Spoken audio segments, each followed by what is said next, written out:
तो साथियों 1952 में मैं ब्रीफ में चलूँगा। 1952 में प्रधानमंत्री जवाहरलाल नेहरू थे। एक उन्होंने कमेटी बनाई ओबीसी रिजर्वेशन के लिए। कमेटी का नाम था काका कलेलकर कमीशन।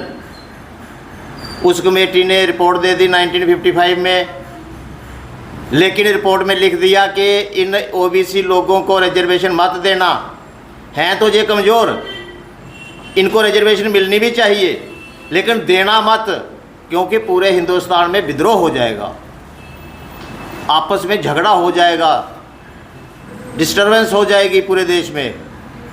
तो लिहाजा प्राइम मिनिस्टर की इतनी हिम्मत नहीं पड़ी कि वो उस काका कलेलकर की रिपोर्ट को लागू कर देता।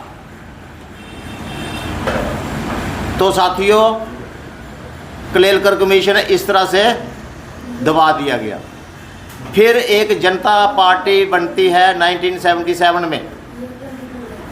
1977 में जनता पार्टी ये प्रॉमिस करती है कि ओबीसी को हम रिजर्वेशन देंगे। तो जब मोरारजी देसाई प्राइम मिनिस्टर बनते हैं तो मुकर जाते हैं, कहते हैं जी काका कलेलकर कमीशन की रिपोर्ट पुरानी हो चुकी है, लिहाजा हमें नया कमीशन बनाना होगा।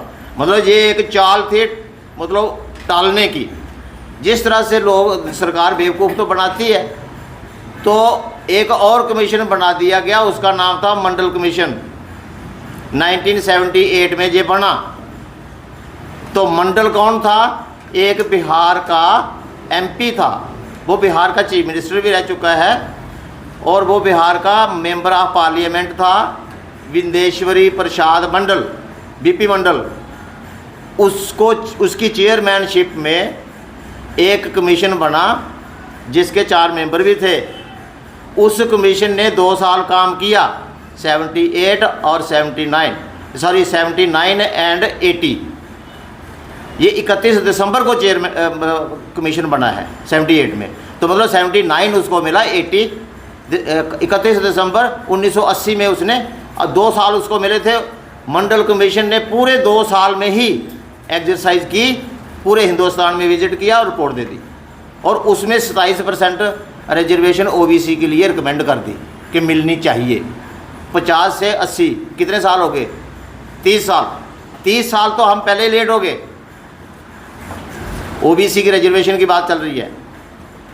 तो साथियों जब मंडल ने इतनी मेहनत की है, अगर आज हम बीपी सिंह को याद कर रहे हैं तो मंडल को डबल याद करना चाहिए, क्योंकि मंडल ओबीसी था। उसके दिल में एक दर्द था ओबीसी लोगों के लिए।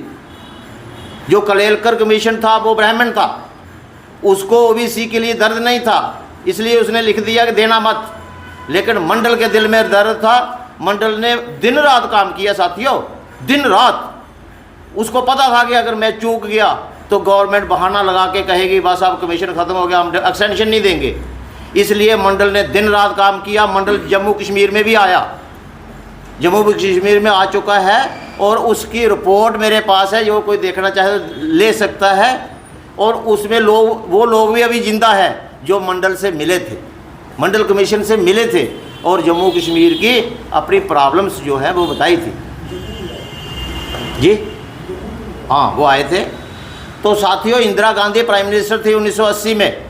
इंदिरा गांधी ने वो रिपोर्ट दबा दी, और फिर वोट लेने की खातर वो रिपोर्ट दिखाती रही ओबीसी वालों को कि अगर मुझे वोट दोगे तो ये 27% मिलेगा, लेकिन देना नहीं है। तो फिर क्या होता है, 1987 में राजीव गांधी, आपको पता होना चाहिए 1984 में इंदिरा गांधी की डेथ हो गई, गोली मार के हत्या कर दी गई। तो फिर राजीव गांधी प्राइम मिनिस्टर बनते हैं। तो 87 में वीपी सिंह, अब वीपी सिंह की स्टोरी यहाँ ऐड होती है। वीपी सिंह जो हैं राजीव गांधी गवर्नमेंट में मिनिस्टर ऑफ डिफेंस थे। उधर क्या हुआ, बोफोर गन का सौदा हुआ तो उसमें घोटाला हो गया। जैसे घोटाले होते ही हैं, कमीशन ले ली किसी ने।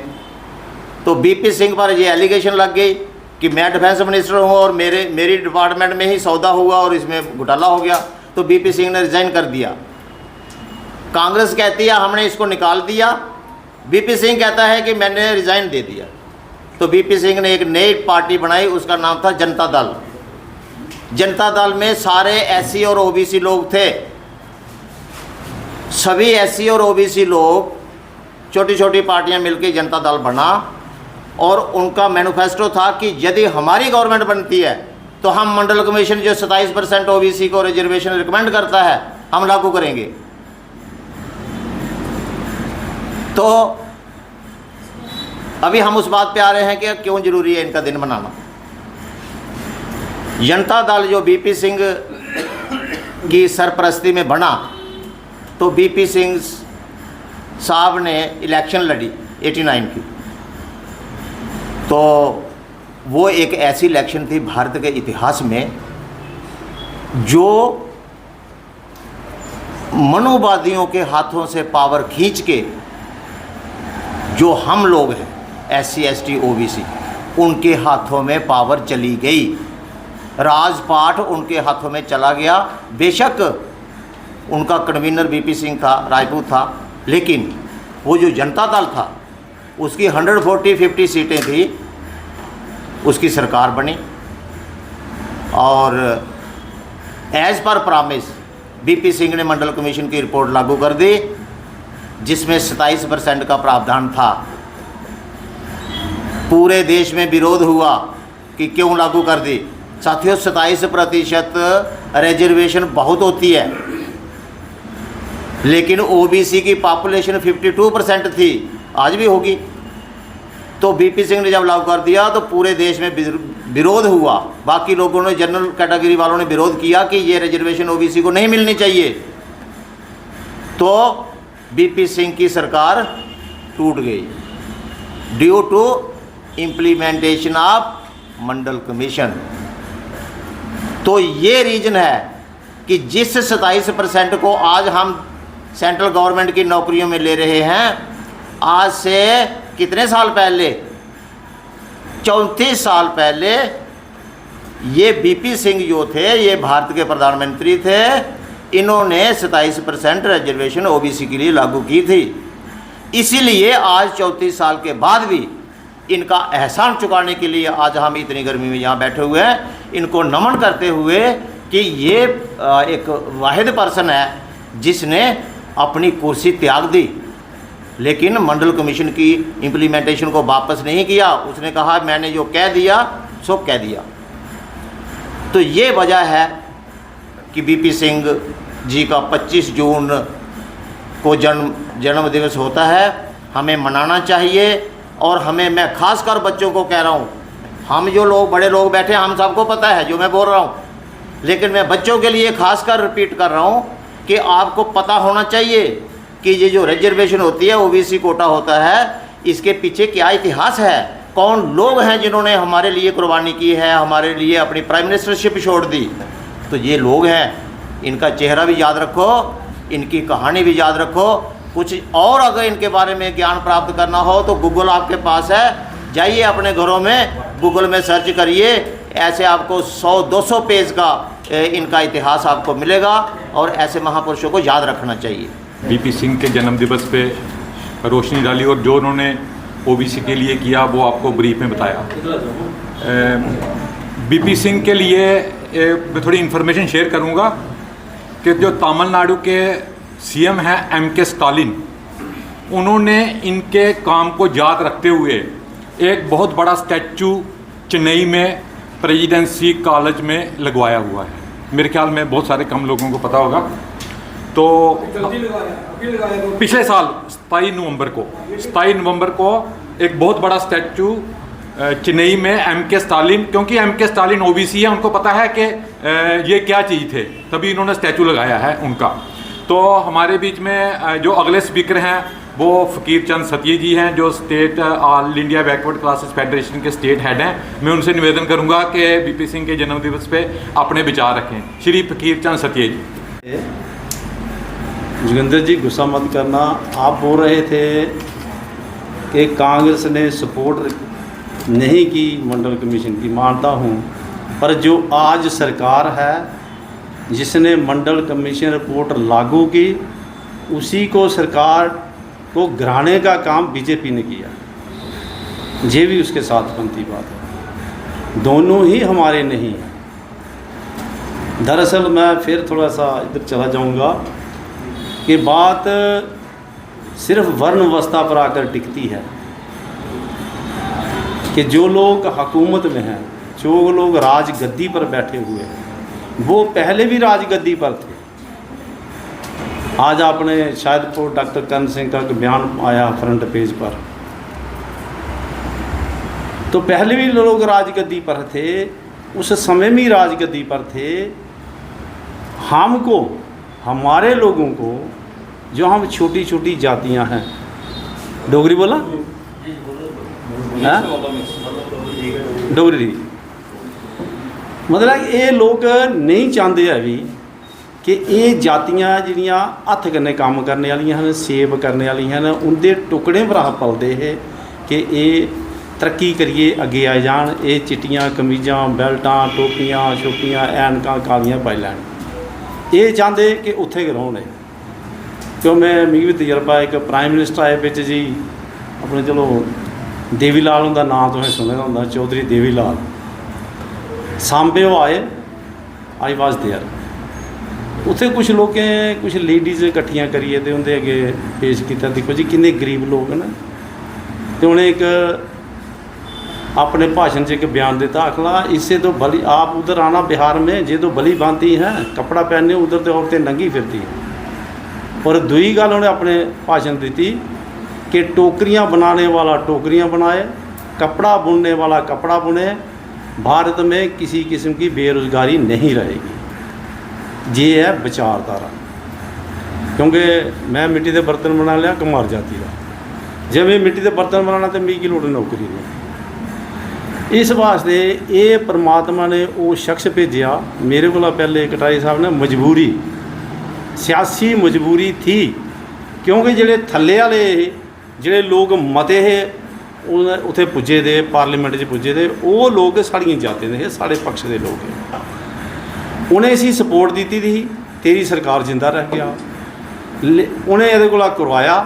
लेकिन दूई सपोर्ट जी बीजेपी की ही, उन्हें उस मौके आखी लिया तुहें तो बिल्कुल छप्पड़ खाली कर लिया, सारियां डोलियां झट लियां, साढ़े वास्ते तो रौन कख नहीं दिता दुनिया के। उन्हें मंदिर का एक बहाना बनाया, राम मंदिर का बहाना बनाइए, उन्हें एक रथ यात्रा चलाई। कटारिया साहब आके बैठे कि वो LK अडवाणी OBC के लीडर है, OBC के नहीं तो BJP के लीडर है। हाँ जी, हाँ नहीं अडवाणी चलो कोई गल नहीं, सारे ब्राह्मण साढ़े वास्ते। आखना मतलब कि उन्हें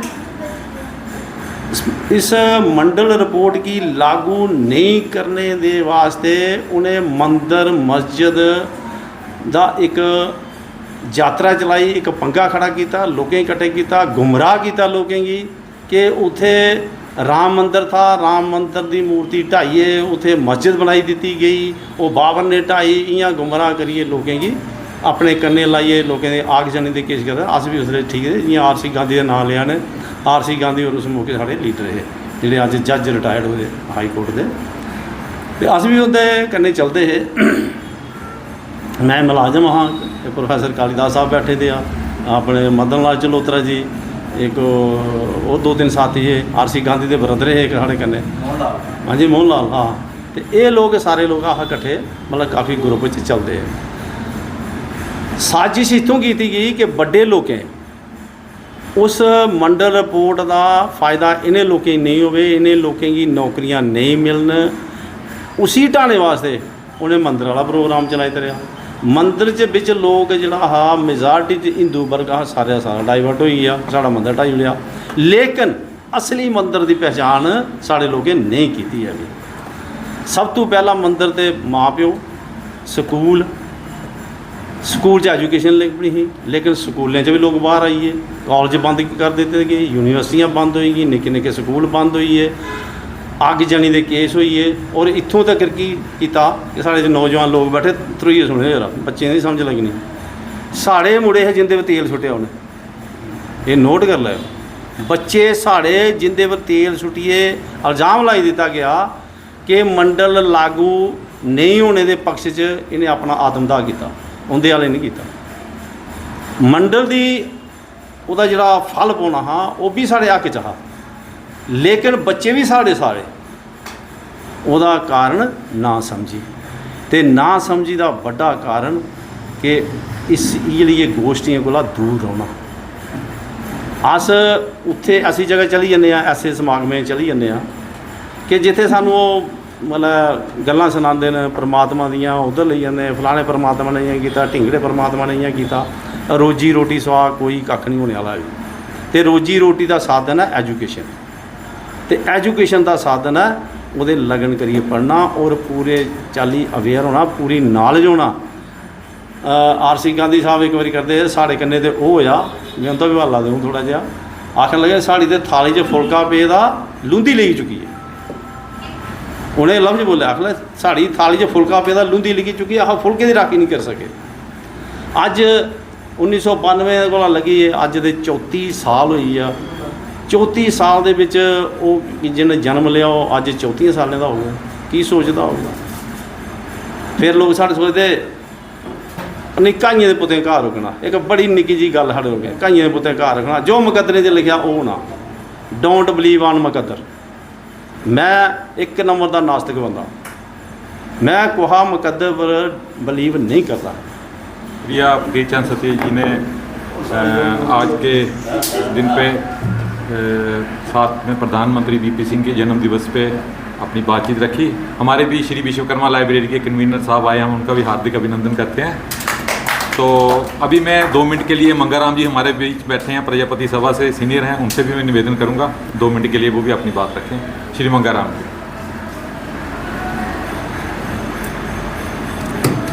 धन्यवाद जी। आज हम यहाँ पे श्री वीपी सिंह जी का जन्मदिन दिवस मनाने के लिए एकत्रित हुए हैं। तो ऐसे तो बहुत सारे प्रधानमंत्री हुए, हम किसी को याद तो करते नहीं हैं, वैसे ही बहुत सारा इनके बारे में बता दिया गया है, पहले ही ब्रीफ किया जा चुका है प्रवक्ताओं द्वारा। अब ज़्यादा इनकी जीवनी पर क्या बताना है। अब मैं सिर्फ यही बात कहना चाहता हूँ, ये हमारे लिए ओबीसी समाज के लिए एक मसीहा हैं, एक मसीहा की तरह हमारे समाज के लिए ये आए। इन्होंने 1990 में जो 1950 से लेकर पेंडिंग पड़ी थी मंडल कमीशन की रिपोर्ट, तो अपने दौर में जो 1 साल का इनको टेन्योर मिला एज प्रधानमंत्री, तो इन्होंने लागू की, और जिसका फ़ायदा हमारे समाज के डाउन ट्रॉडन लोगों को हुआ है, पूरे ओबीसी समाज को इंडिया में, पूरे इंडिया में हुआ है। हालांकि हमारी स्टेट में तो कुछ ज़्यादा फ़ायदा नहीं हुआ, लेकिन फिर भी चलो जो 2 या 4% मिला था तो वो भी इसी की देन है। तो हम इनका बहुत बहुत आभारी हैं, इनके जो हमें मिल रहा है इन्हीं की देन है वो।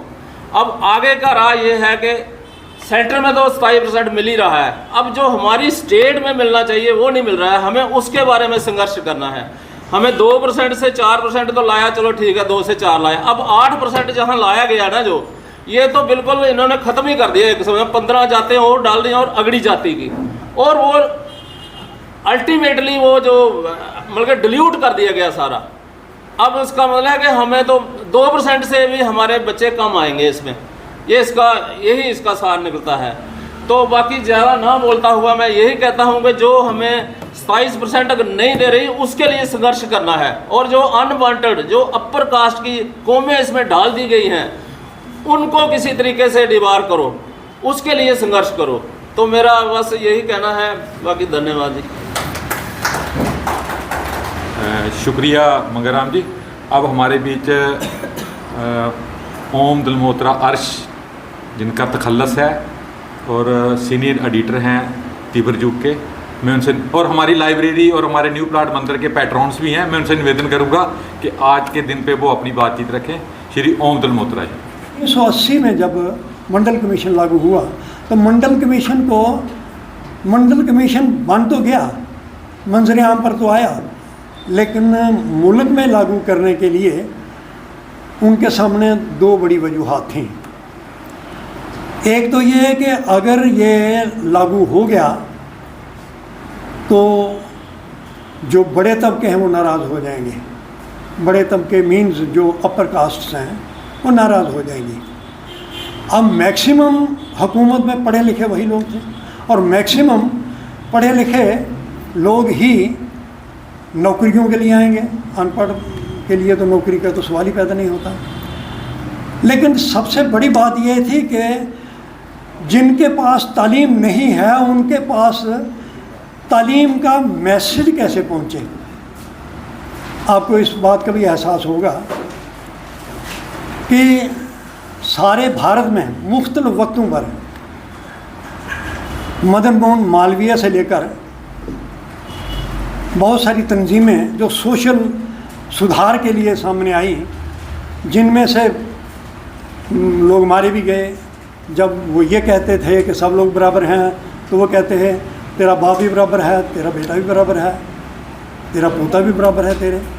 तो इस तरह की बातें बहुत सारे लोगों ने ये कह रखा था कि अब तालीम की बात है, हम तालीम वाले हैं। हालांकि आज हमें साबित हो गया है इस बात से। हम नहीं चाहते हैं किसी के साथ हम विद्रोह पैदा करें, किसी के साथ कोई ये कहे, जैसे हमारे मोहतरम फ़कीर चंद जी ने जो कहा है कि एक अफवाह फैला दी गई कि फ़लाँ शख्स ने गालियाँ निकाली हैं। मैं अब यहाँ खड़ा हूँ, मैंने जो कहा है आपने सुना है। हो सकता हम में से कोई ये बाहर जाकर लोगों में अफवाह फैला दे कि दलबोत्र आया था, उसने तो ब्राह्मणों को गालियाँ दी हैं। लेकिन जनाब मैंने गालियाँ सुनी हैं। परेड में जलसा हुआ था, किसी की जुर्त नहीं कि उन गालियों के जवाब दे देते, क्योंकि उस जलसे के चारों तरफ तलवारों वाले थे। लेकिन वहाँ भी हमको नज़रअंदाज किया गया। बबान दोहल में कहता हूँ कि नज़रअंदाज क्यों किया गया। ये कहा गया अब रिजर्वेशन हम देंगे। दुख है हमें, रियासत ऐसे नहीं मारी गई।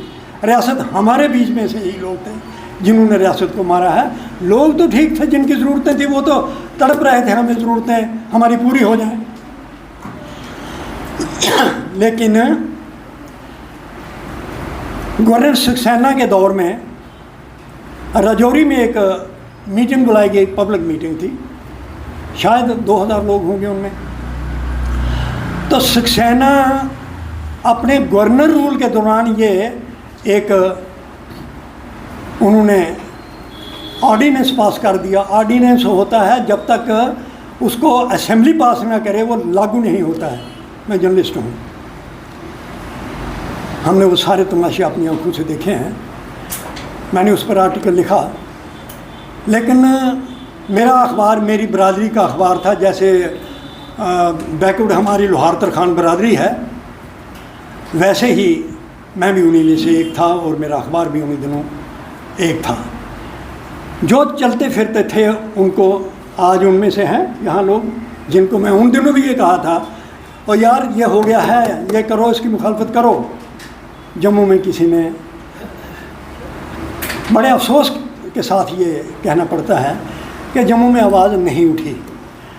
आवाज़ तब उठी जब कृष्णा नगर में यहाँ एक बहुत बड़ा जलसा, लोग कहते हैं कि 10,000 लोग थे, लेकिन मेरा ख्याल है कि 5-6 हज़ार तो ज़रूर थे। वहाँ फारूक अब्दुल्ला भी थे, ऐलान हुआ, ये हुआ, वो हुआ, बड़ा कुछ। लेकिन उसके बावजूद बरसों तक फिर इसको लटका दिया गया। 2% क्या होता है, कुछ नहीं।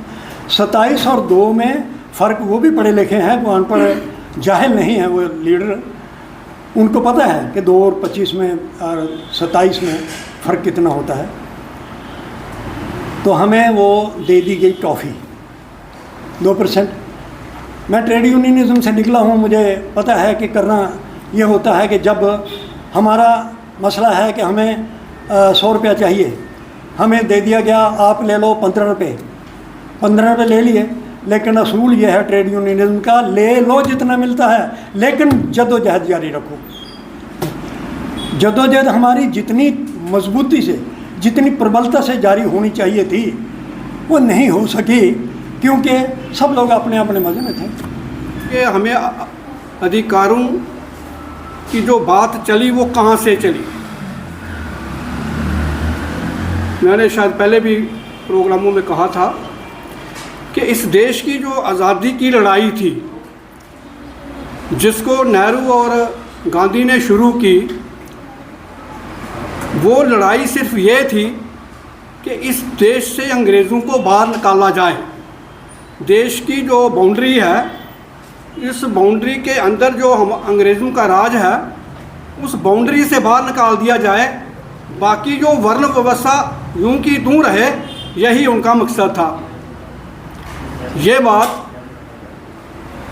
डॉक्टर अंबेडकर ने उसने सेंस की कि आज़ादी अगर मिलती है तो जो हमारे लोग जिनके पास कोई अधिकार नहीं है, एजुकेशन का अधिकार नहीं है, प्रॉपर्टी रखने का अधिकार नहीं है, अच्छे मकान बनाने का अधिकार नहीं है, अच्छे कपड़े पहनने का अधिकार नहीं है, वो अधिकार तो नहीं मिलेगा। सिर्फ देश जो है वो अंग्रेज़ों से आज़ाद होगा। तो ये बात लेकर डॉक्टर अंबेडकर ने अंग्रेज़ों के साथ अपनी बात रखी और उसमें लंबी चौड़ी बात छोड़कर उसमें जो गोलमेज कॉन्फ्रेंस 3 हुई लंदन में 1930, 31 और 32 में, डॉक्टर अंबेडकर जो है वो इस बात को रखने में कामयाब रहे कि हमारे लोगों के साथ ज़्यादती होती है। हमारे लोग कौन हैं? ये बात सत्या साहब ने भी आपके सामने रखी। ये लड़ाई जो है वर्ण व्यवस्था के तहत लड़ाई 2 वर्णों के बीच है। पहले तो हमें ये समझना है कि हमारा वर्ण क्या है। और जो जिस वक्त हम पढ़ते थे उस वक्त तो 4 वर्ण पढ़ाए जाते थे, ब्राह्मण, क्षत्रिय, वैश्य और बाकी सारे शूद्र। अगर हम ब्राह्मण नहीं हैं, क्षत्रिय नहीं हैं, शूद्र नहीं हैं, तो फिर हम एक वर्ण आता है 4th वर्ण, वो है शूद्र वर्ण। हम अधिकारों की बात करते हैं क्योंकि ये अधिकारों की बात 2 वर्णों के बीच में है, एक हिंदू वर्ण में है, एक शूद्रों में है। ये बात आपको समझनी होगी, तब अधिकार मिलेंगे। वो बात जो अंबेडकर ने अंग्रेज़ों के सामने रखी, अंग्रेज़ों को समझ लगी और अंग्रेज़ों ने डॉक्टर अंबेडकर को कम्युनल अवार्ड दिया। कम्युनल अवार्ड का ये मतलब था कि अगर देश में अगर इलेक्शन होती है तो उसमें अगर शूद्र का कोई कैंडिडेट खड़ा होता है तो उसको सिर्फ और सिर्फ शूद्र के लोग वोट डालेंगे, वो अपना कैंडिडेट खुद चुनेंगे। और अगर जनरल कैटेगरी का कोई खड़ा होता है उसमें जनरल कैटेगरी के भी लोग वोट डालेंगे और उसको शूद्र भी वोट डालेंगे। अब ये बात जो थी वो गांधी को ठीक नहीं लगी। उसने कहा हम तो डिपेंड हो गए इन पर। उसने पूना पैक्ट, जो पूना में जरदारी जेल थी, उसमें उन्होंने मरणबत रखा और 24 सितंबर 1932 में पूना पैक्ट जो है वो तैयार हुआ। और उस पूना पैक्ट के तहत SC/ST की रिजर्वेशन जो है वो लागू करने के लिए मंजूरी हो गई, जो 1950 में शुरू हुई, देश का कॉन्स्टिट्यूशन से लागू हुआ। लेकिन जो अनटचेबल थे, जैसे बहुत से साथियों ने बोला, अनटचेबल में वर्किंग क्लासेस थे जिनको OBC कहते हैं, उसमें यह कहा गया कि इनकी सेंसस करवा के इनकी पॉपुलेशन के मुताबिक इनको अपनी हिस्सा दे दिया जाएगा। वो सेंसस आज तक नहीं हुई है। अब ये देखना है कि हमारे जो अधिकार हैं, हमारे अधिकारों की मुखालफत कौन करता है। अगर ये बात समझ लगे तो तब हम लड़ाई लड़ भी सकते हैं। अगर हमें ये पता ना हो कि हमारा मुखालफिन कौन है, हमें रोकने वाला कौन है, तो फिर आप लड़ाई नहीं कर सकते। बीमारी का पता होना चाहिए। उसमें अगर देश की आज़ादी के बाद आर्टिकल 340 के तहत OBC को रिजर्वेशन मिलनी थी कास्ट बेस्ड सेंसस के तहत, तो किसने नहीं करवाई। कम से कम 50 से 60 साल तो कांग्रेस ने रूल किया। बीजेपी और इसकी जो सोशल ऑर्गेनाइजेशन है RSS, वो शुरू से ही खिलाफ थी। लेकिन हुकूमत चूँकि कांग्रेस के हाथ में थी, उन्होंने कोई वादा पूरा नहीं किया। उन्होंने देश के कॉन्स्टिट्यूशन को इम्प्लीमेंट नहीं किया, ना उन्होंने सेंसस करवाई। सेंसस करवाने का तो मतलब एक तरफ था, बल्कि जो मंडल रिपोर्ट VP सिंह ने लागू की, इसकी मुखालफत सिर्फ बीजेपी ने नहीं की है, कांग्रेस ने भी की है, दोनों ने मिलकर की है। क्योंकि VP सिंह की जो सरकार थी उसमें बीजेपी वाले के हिस्सेदार थे, कांग्रेस बात थी, अपोजिशन में थी, और इन दोनों ने मुखालफत की। बीजेपी ने तो रथ यात्रा, जैसे आपने कहा कि रथ यात्रा उन्होंने निकाली, तो अडवाणी ने तो रथ यात्रा निकालकर वीपी सिंह की सरकार को गिराना चाहा।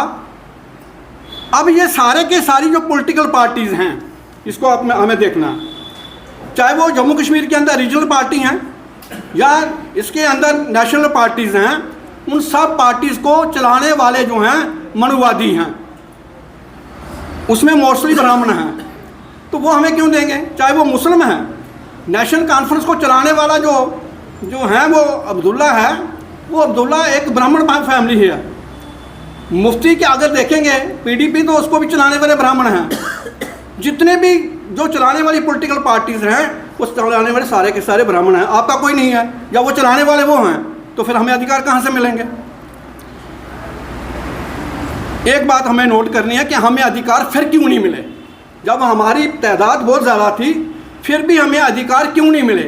हमारे अधिकार इसलिए नहीं मिले क्योंकि हम अधिकार लेने वाले लोगों में से जो लोग थे वो सियासी पार्टियों में जुड़े, उनकी मदद की, आज भी जुड़े हुए हैं, उन्हीं की सपोर्ट करते हैं, मगर वो हमारे अधिकारों की सपोर्ट नहीं करते। अभी बहुत पिछले 6 महीने ये शोर पड़ा रहा, 6 महीने नहीं 10 साल शोर पड़ा रहा, आपको रिजर्वेशन मिलने वाली है, रिजर्वेशन मिलने वाली है। फिर वो नीचे आगे कहते हैं 2 डिजिट में आपको रिजर्वेशन मिलने वाली है। भाई हमें ये बताओ कि 27 कौन सा 3 डिजिट है। 27 रिजर्वेशन भी तो 2 डिजिट है, फिर 99% जो है वो भी 2 डिजिट है। तो कौन सी 2 डिजिट आप देना चाहते हो। बाद में जो थैले से बाहर बात आई वो 8% की आई, उसमें 15 कास्टों में से जनरल कैटेगरी की ऐड करके उन्होंने की है। तो हमें क्या करना चाहिए, अगर हमें अधिकार चाहिए फिर हमें अपने फील्ड में काम करना होगा, सिर्फ और सिर्फ अपने लिए काम करना होगा। अगर हम मुख्तलिफ सियासी पार्टियों को सपोर्ट करते रहेंगे, इसका मतलब है हम दूसरे को खेत में काम कर रहे हैं, उसमें जो प्रोडक्शन निकलेगी वो हमारी नहीं है, हमारे खिलाफ होगी। तो हमें अपने लिए काम करना है, और अपने लिए काम करने के लिए फिलहाल आपको सोशल ऑर्गेनाइजेशन के सिवा और कोई प्लेटफॉर्म नहीं है, क्योंकि आपका अपना पॉलिटिकल फॉर्म नहीं है। जब तक लोग आप सोशली तौर पर, समाजी तौर पर आप उनको समझा नहीं लेंगे कि हमारे अधिकार क्या हैं, वो इसलिए नहीं होगा। हम धर्म के चक्कर में पड़े हुए हैं। मैंने पहले कहा हमारी जो अधिकारों की लड़ाई है वो हिंदुओं और शूद्रों के बीच में है। फैसला आपने करना क्या है। मौजूद हाजरीन और प्यारे बच्चों, मैं आपका शुक्रिया अदा करता हूँ, आपने इतनी धूप में, इतनी गर्मी में टाइम निकाला और यहाँ आए। तो आज वीपी सिंह का हम उसको थैंक्स कर रहे हैं जिन्होंने इम्प्लीमेंट किया मंडल कमीशन रिपोर्ट। और JNK में तो हो नहीं पाया, लेकिन गवर्नमेंट ऑफ इंडिया में वहाँ भी हमारे JNK के लोगों को बेनिफिट हुआ है, ऐसी बात नहीं है। तो ये एक बात बताना चाहता हूँ मैं आपको, ये शेड्यूल्ड कास्ट, शेड्यूल्ड ट्राइब और OBC ये क्यों अपना हक मांगते हैं। इसलिए कि जब यहाँ 350 साल राज किया मुसलमानों ने, 200 साल अंग्रेजों ने किया, और हम 80% लोग, 85% लोग उन्हीं से काम करते थे। वो सारा आबादी कम थी, कम्युनिकेशन था नहीं, तो वो दबा कर रखे हुए थे। जब इंडिया आज़ाद हुआ तो फिर इन लोगों को थोड़ा होश आया, नहीं यार हम बाकी लोग तो राज करते रहे, तो हमें भी तो कुछ मिलना चाहिए। इन्हें फाइट करना शुरू किया, शेड्यूल कास्टों की रिजर्वेशन मिली, शेड्यूल ट्राइब को भी मिली, तो OBC को भी फिर पहले इम्प्लीमेंट नहीं हुआ था, फिर वीपी सिंह ने इम्प्लीमेंट किया मंडल कमीशन। इसको हम थैंक्स करते हैं। इस चीज़ के साथ आपका बहुत बहुत शुक्रिया। हम किसी भी प्रकार का कोई विज्ञापन नहीं लेते हैं, हम आज़ाद पत्रकारिता करते हैं। अगर आप चाहते हैं कि आज़ाद पत्रकारिता जिंदा रहे तो RTI इंडिया न्यूज़ का आर्थिक सहयोग करें, ताकि RTI इंडिया न्यूज़ आज़ाद पत्रकारिता करता रह सके।